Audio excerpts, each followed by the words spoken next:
You're sitting in a dealership waiting room, the smell of burnt coffee in the air when the service advisor walks over and hands you a clipboard. The numbers are circled in red, low compression. He doesn't say it directly, but you can feel it. This is a death sentence for your engine. And the solution, a $4,000 rebuild. Or maybe it's time to consider your options and trade the car in. And just like that, you've entered a system designed to profit from failure. Because behind that clipboard, three industries are quietly aligned. The rebuild shops charging thousands to tear your engine apart. The shelves full of $49 thickening oil additives that promise miracles but fix nothing. And the dealership pipeline that turns your repair bill into a down payment on a new car. But here's the part they don't explain. The damage they're talking about isn't chunks of metal missing, it's wear measured in microns, thousandths of a millimeter.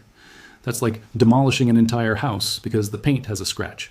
Yet the entire $47 billion automotive repair industry runs on a single assumption, that once engine wear begins, it's irreversible without mechanical intervention. And if that assumption is wrong, then everything you've been told about your dead engine starts to fall apart. Back in 1984, deep inside Toyota's internal data, engineers stumbled onto something they couldn't ignore, a massive contradiction. In Japan, taxi fleets running Toyota Crowns were clocking over 400,000 kilometers without major engine failure, while the exact same export engines in the United States were struggling to survive past 150,000. Same engineering, same design, same metal, yet completely different lifespans. That gap didn't make sense until one man decided to investigate it properly. At Toyota's R&D labs, Dr. Akira Fujino began digging into what others overlooked, and what his team uncovered wasn't a flaw in the engine, it was a difference in maintenance chemistry. The oil, the additives, the microscopic environment inside the engine. This is where the real story was hiding. And that's when they identified something unusual. A compound called molybdenum dithiocarbamate, or MODTC.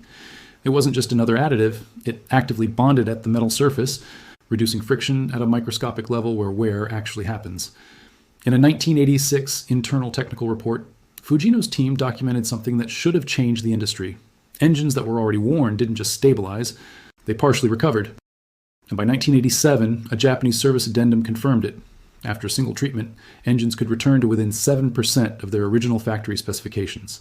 Not rebuilt, not replaced, restored. And if that data was real, then the entire assumption behind engine failure was no longer just incomplete, it was fundamentally wrong. What actually happens inside the engine isn't magic, it's chemistry under extreme conditions.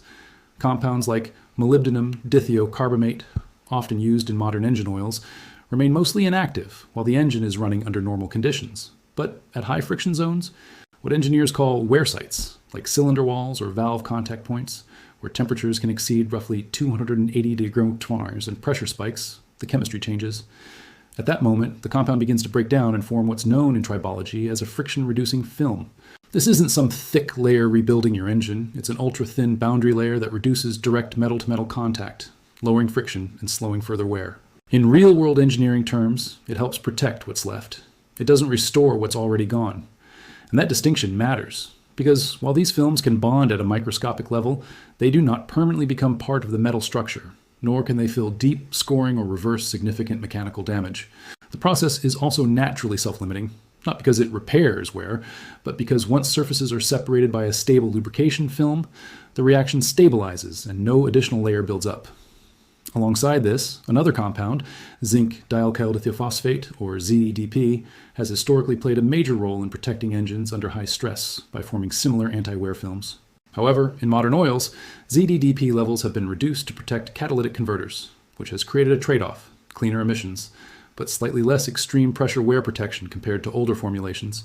So while additives like MODTC and ZDDP are absolutely real and critical in reducing engine wear, the idea that a $3 formula can rebuild an engine at an atomic level crosses from engineering into exaggeration. What they can do, very effectively, is extend engine life, reduce friction and slow damage, but not reverse it. By the late 1980s, as Japanese automakers expanded into global markets, internal engineering practices didn't always translate directly into what appeared in owner manuals or dealership procedures, and that's where the idea of corporate silence often gets exaggerated. There's no verified public record showing that Toyota formally banned or removed a specific additive-based restoration method from US manuals after a 1987 legal review. What is real, however, is the business structure. Dealership service departments are a major revenue driver across the automotive industry, often accounting for a large share of profits compared to new car sales. That naturally creates an environment where maintenance, repairs, and part replacements are prioritized within official service ecosystems. At the same time, the chemistry behind friction modifiers and anti-wear additives has never been hidden. Research on compounds like molybdenum-based additives and ZDDP has been openly published in academic journals such as Tribology International for decades. The knowledge exists, but it's highly technical, fragmented, and not packaged in a way that average car owners can easily apply or trust. And that's where the real gap lies. Not suppression, but complexity. Over time, the industry has trained drivers to view modern engines as sealed, precision systems that require professional tools, diagnostics, and controlled servicing environments. In many cases, that's justified. Today's engines operate with tight tolerances, emission systems, and electronic controls that make DIY intervention risky if misunderstood. So the silence isn't a clean cover-up. It's a mix of business incentives, regulatory constraints, and the simple reality that most people aren't equipped to safely experiment inside a high-precision mechanical system. This is where the story usually turns into a driveway revolution, a simple $3 mix that supposedly brings engines back to life. But in reality, things aren't that simple.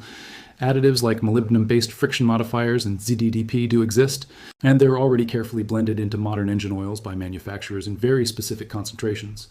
Trying to manually mix raw chemicals at home, measuring milliliters per quart, and creating your own formula isn't standard practice, and it carries real risks. Too much ZDDP, for example, can damage catalytic converters and oxygen sensors, while unbalanced additive chemistry can actually disrupt the oil's design performance instead of improving it. As for the success stories, high-mileage engines continuing to run longer or performing slightly better after oil changes with quality additives, that does happen. But it's usually due to improved lubrication and cleaning effects, not a true restoration back to factory specs.